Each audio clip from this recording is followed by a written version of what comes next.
This is Rafa, and I want to tell you the end of the story about Adam and YAHUWah. YAHUWah means life is in YAHUWah. You remember in the last video we talked about how that YAHUWah had made them and how he made YAHUWah not out of his rib like the Holy Bible says, but he made YAHUWah out of the DNA of his heart, the spiral strands of his heart, because she's made to love. She is his heart. Without her, we're half a man. We're made to be with a woman that we're love pledged to. Well, Adam and YAHUWah, they lived happily for quite a while until they started to decide they got a better idea. And that happened through, a lot of it through the influence of Nakish, who is the real name of Shaitan. He is the whisperer who came and said basically, surely God did not say that to you. Surely you don't have to believe that his word is the only way of life.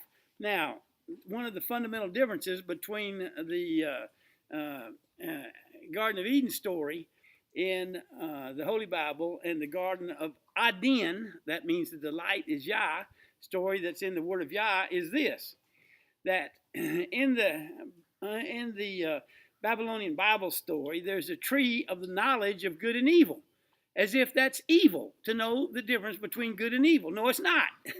YAHUWah wants you to know the difference between good and evil. In the Word of Yah, it is the tree of the knowledge of evil. He doesn't want you to experience the heartache and the pain of evil. Now, almost all of us have got to go try it. We got to go prove it for ourselves. And so we go until we find out that that pain and that heartbreak and of doing it our way, of going the way of evil, the way of lawlessness, of being unlawful. You know, Christians talk about how, oh, we're not under the law anymore. That's the problem. You know, that's why they're dangerous people. They think they can do anything. And that's why 93% of our Congress today in America thinks they can do anything. They rob and steal us, and they think they're going to heaven because Jesus forgave them. Jesus is in their heart. Well, I got news for you. You know, the original scripture says, if you don't pledge to the covenant and seek to live by the covenant of life, you're going to hell. You're going to the cosmic incinerator. Bye-bye. So you just decide who your God is today. Is he a God that requires ethics, that requires morality, that requires love, and requires truth? Or is he that Christian God over there who just lets you get away with anything? You know, you can live, and that's why that the average American is $2.1 million in debt, because the Christian God has said, do whatever feels good to you, and Jesus will forgive you. That's dangerous stuff. That's lawlessness. And even in the Holy Bible, it says that there is a religion in the last days that is going to be a religion of lawlessness. There's no law. They don't care about the law. They're above the law. And so they can do whatever they want to. That's what Congress is doing today. You can't sue a congressman because he's above the law. You can't sue the president because he's above the law. That is un-American. And we're going to change it when we get back to a YAHocracy, which means all of us citizens are going to vote with our cell phones, and we're going to have the first true YAHocracy, which is a democracy weighted towards the elders. The elders get twice the votes as the young people do, and that's the way it ought to be, because you ought to have a little more sense when you get older and over 50 than when you're young, right? So it keeps us from going off on wild tangents, and it protects our nation, protects the people, but it still is a government by the people, for the people, and of the people. That is a YAHocracy. Our forefathers described a YAHocracy, the government that YAHUWah made for the nations of the world. Now, we're going to be trying this. We've been spreading it. We're already preaching it in many nations across the face of the earth. Tyrants hate us. Politicians hate us. Political parties hate us. Everybody in power hates us right now. You know why? Because we're about freedom. We're about giving power back to the people. Well, Adam and YAHUWah, they decided they're going to try it their own way. And I'm going to pick this story up when it says that our man of Yah and woman of Yah have now forsaken being wordful to us in the Sabaoth, for they have chosen evil over living the word of Yah. They chose the tree of evil. What he wants us to live in and eat of is the tree of Yah, the tree of his word. Now, Yahuwah is a lawful God. He never changes his laws. He's not a respecter of persons. You don't want a God who changes depending on how much you're begging for. The Christians act like you got to beg, beg, beg, and if you beg long enough and hard enough, then God's going to answer your prayer. That's a God that's not good. You realize that? Got to beg him for healing. Got to beg him to help you in this, help you in that. Special favors, all that kind of nonsense stuff. The special interest groups, the lobbyists, backdoor kickbacks, da-da-da-da-da-da. Everything that's gone wrong and taken us down the tubes in America, in our economy, and with our nation. Listen, if we do it Yahuwah's way, the government of the United States would not be necessary to charge you any taxes. In fact, they would be sending you money as a citizen every single 6 months. And when we get to be able to explain this to you and living by Yahocracy, you're going to see that happen in America. We're going to become an enormously profitable nation. You think, well, we're profitable already. Nothing like we could be. Nothing like we could be. The blessings of Yahuwah are just bounding to flow to us. They're abundant. They're on the highway, ready to be released. If we'll just get obedient to his word and start acting his way. Well, Adam and YAHUWah, they left it. And it says,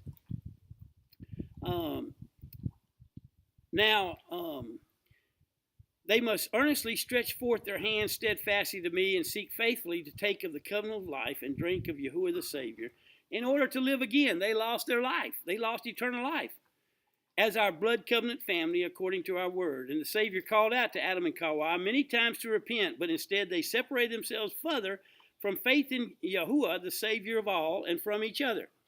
Thus Adam and YAHUWah went out from the Garden of Eden and from the way of light in which Adam was originally made to live and to manage the earth for Yahuwah.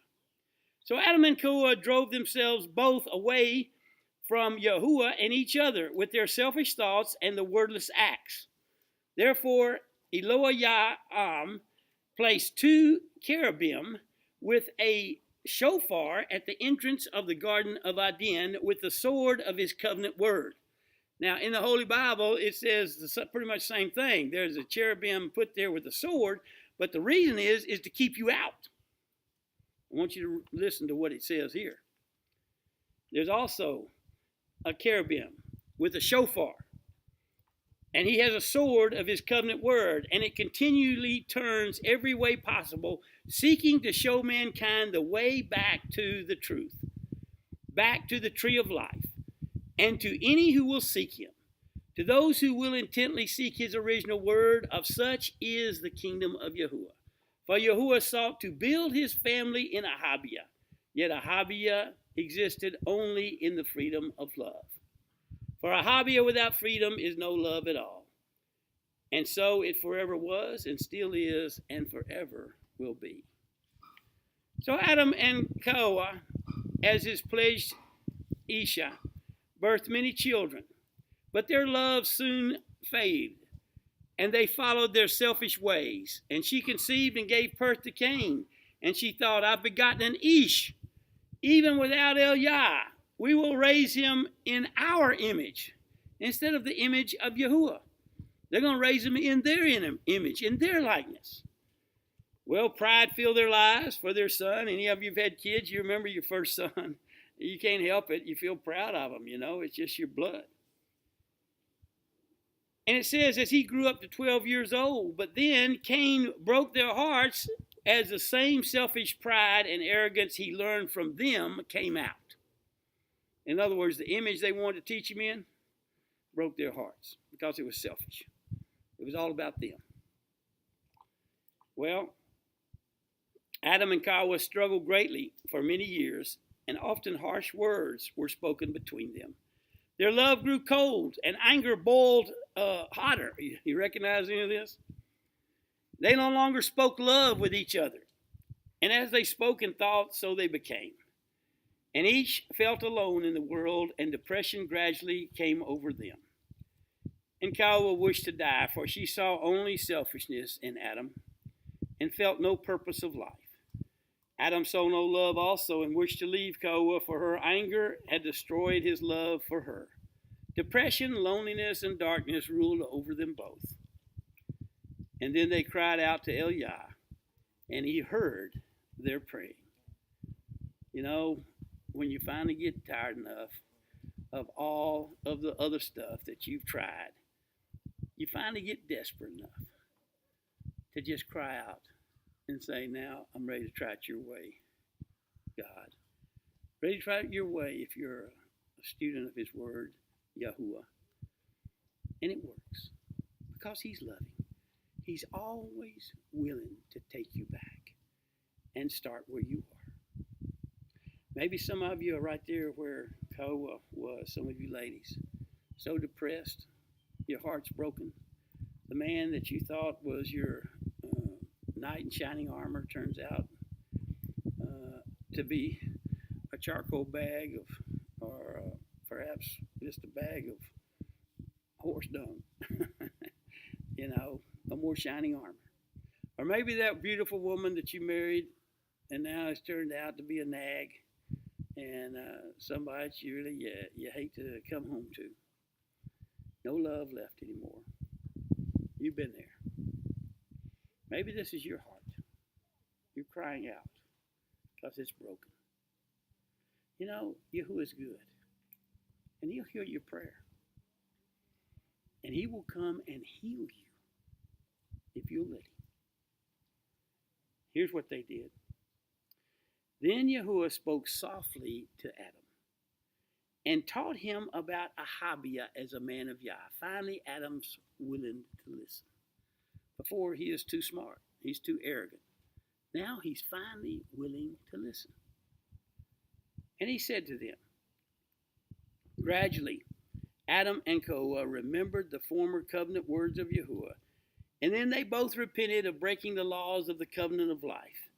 First Adam and then YAHUWah repledged in AHdamic, that is, in unselfish love, to the covenant of Yah, and began to worship and call upon the character, that is, the name of YAHUWah, from the AHdamic of his heart. You see, when you talk about the name of God, you're talking about his character. His main character is unselfish love. If you don't have it, what right do you have to call upon his name, to be a witness to him? You know, most of what we're taught in Christianity is love. Isn't love at all. It's just self-interest. You know, I love you, honey, as long as you scratch my back, as long as you do what I tell you to do. You know, when you quit doing that, then I'm going to quit being nice to you. And then it's just downward spiral into the garbage pit. Finally, you end up divorce court, paying lawyers all your money, being mad at each other the rest of your life. Is that what you want? That's not the smart thing to do. What happened in YAHUWah, they didn't have lawyers, and I guess that was a good thing back then. So they got through screaming, yelling at each other, and they finally decided, maybe we ought to go back and try God's way. Let's go try his AHdamic. Because we remember what he said to us in the beginning. Now, the disadvantage that you have and I have growing up is it has been 1,700 years that this has been buried by the times of the pagans. You see, actually, our Savior, our true Savior, YAHUW, he prophesied that there was going to be a persecution that was going to come upon you. It's in Matthew 24, for you all who know the word of Yah. And he said it's going to be greater than has ever come before or will ever be afterwards.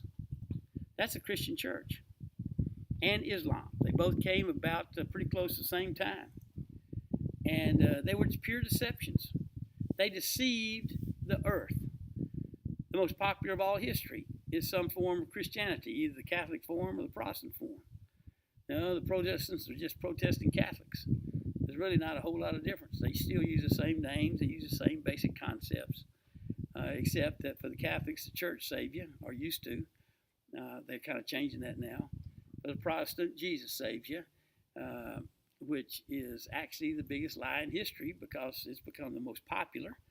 And television's made it very popular, and you can have the blessings of God if you just ask Jesus into your life. It's easy, simple. Only problem is it doesn't work. You know, maybe it works for a few people who are willing to change anyway. They're looking for something new. And they take some of the good teachings that are in the Holy Bible, and about a third of the Bible was kidnapped. It was hijacked from the Word of Yah, and Satan laid claim to it with his avatar called the Lord God Almighty and Jesus, and deceives people. That's how you deceive people. You don't deceive them with a whole plate of just horse dung. You deceive them with something that looks like a T-bone steak that has horse dung snuck in there. That's how you do it. That's how Satan's done his deception. All right.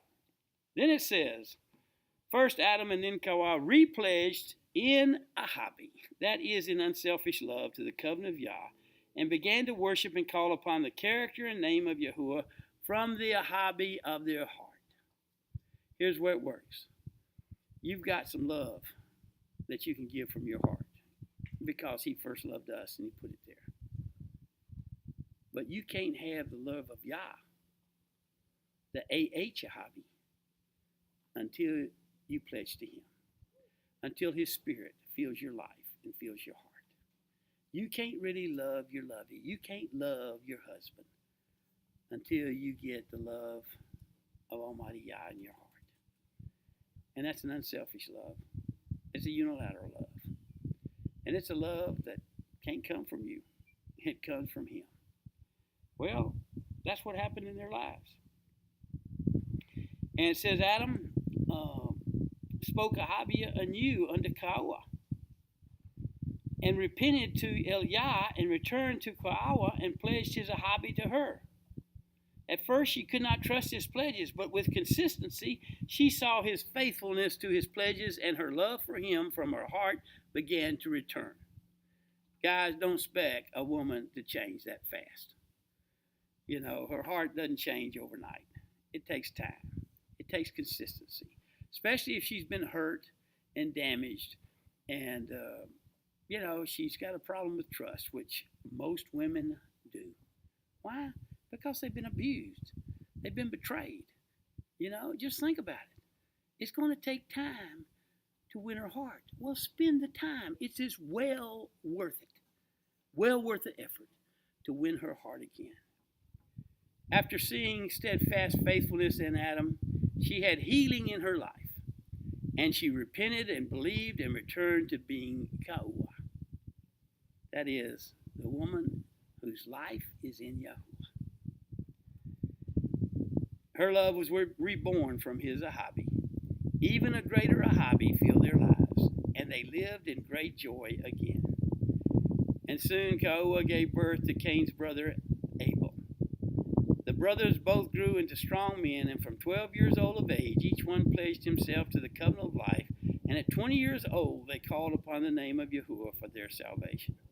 Yet Cain's heart was not pure towards Yahuwah, but Abel fully believed and was immersed in the name of Yahuwah and became Abel. Well, Adam and Kawah, it's a good story in the ending. A tragedy was averted because they came back to their Creator. You can come to your Creator. Get you this book, the Eternal Word of Yah. Read it. And there will be the laws of Yahuwah that will be miraculously formed in your heart. This is Rafa, wishing you a life of love, of unselfish, miraculous, of madly being in love with your Heavenly Father